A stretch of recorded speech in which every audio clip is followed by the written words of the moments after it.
In 1970, a woman was found dead in a lonely Norwegian valley. Nobody knew who she was. The labels had been cut from her clothes. Her fingerprints did not lead police to an identity. And when investigators opened the suitcases linked to her, the mystery only became stranger. Inside were wigs, glasses, foreign money, and a coded notebook. Hotel records showed that she had traveled under multiple false names. More than 50 years later, her real identity is still unknown.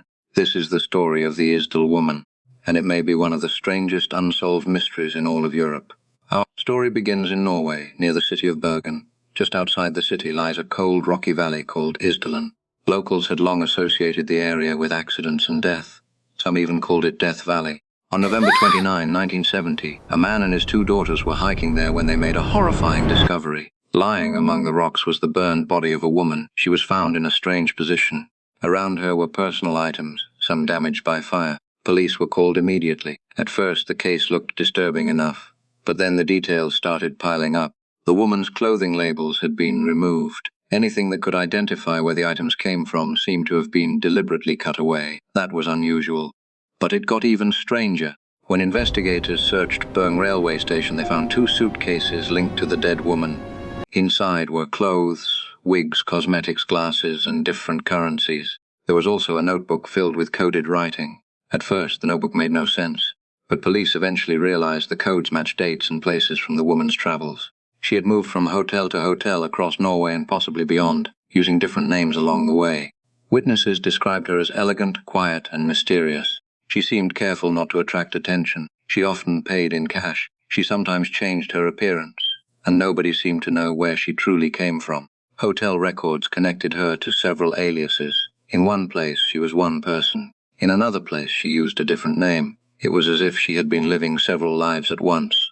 That naturally led to one huge question. Why would an ordinary traveler need so many false identities? Then the medical findings made everything even more unsettling. The autopsy suggested that the woman had taken a large amount of sleeping pills. Her body also contained carbon monoxide, and investigators found soot in her lungs, meaning she was still alive while the fire burned. Police eventually leaned towards suicide, but many people were never satisfied with that conclusion, because too many things felt wrong. Why were the labels removed from her clothes? Why were there so many wigs and false names? Why was she moving so carefully from place to place?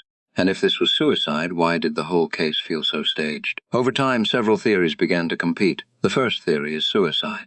Maybe she was a deeply troubled woman who wanted to disappear. Maybe the false identities were part of a desperate attempt to cut ties with her past. Maybe the fire was her final act. It is possible, and officially, that was the main conclusion. But there are problems with that explanation. The case was so unusual that many people believed something else had happened. That leads to the second theory: murder. Some witnesses later claimed they had seen a woman matching her description walking in the area with 2 men not long before her body was found. If that sighting was accurate, it changes everything. Was she killed? Was the scene arranged to look like suicide? Did somebody want her identity to vanish with her?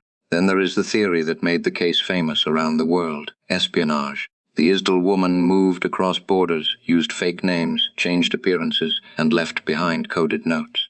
To many people, that sounded less like an ordinary traveler and more like a spy. This was the Cold War. Europe was full of intelligence activity, secrecy, and hidden operations. Some researchers believe the woman may have been involved in surveillance or covert meetings.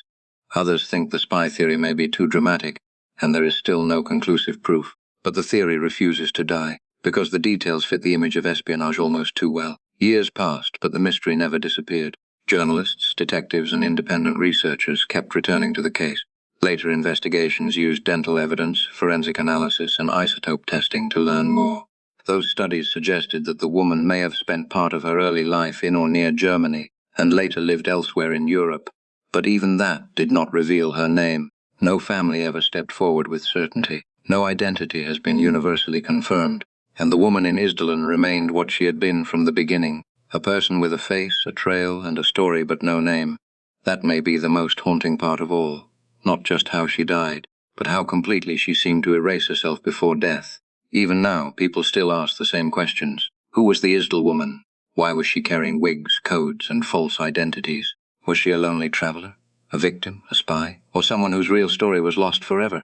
More than half a century later, Norway still has no final answer. And that is why the Isdal Woman remains one of the country's greatest unsolved mysteries. If you enjoyed this episode, let me know which country we should investigate next. This is our series exploring the greatest unsolved mystery from every country on Earth. And until then, stay curious.